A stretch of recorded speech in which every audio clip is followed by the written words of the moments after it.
Tabella Rimini Ritmo Basket, cominciamo subito con un bilancio della prima giornata di ieri. Bene, sicuramente è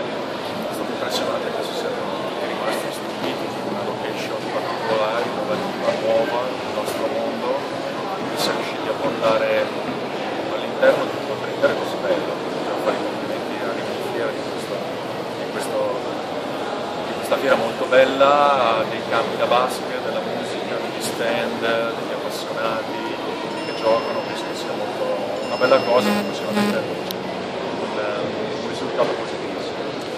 Spesso le aziende stanno lontano, addirittura scappano dal basket, qui invece abbiamo visto tantissimi stand, tantissime aziende che sono avvicinate, addirittura qualche azienda di squadre non partecipanti che hanno fatto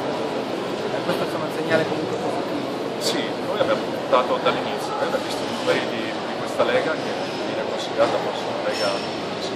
lega minore, però non è, perché poi sono 178 squadre. Il fatto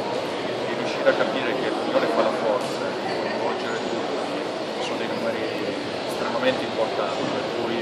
grazie a chi ha creduto in questo progetto, è bello vedere che delle aziende nuove si sono affiancate, per cui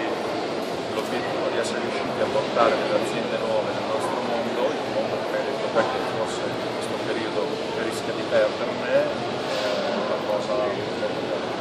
E un occhio anche al lato sportivo, che basket hai visto e cosa ti aspetti per i prossimi giorni, per oggi per domani? Ma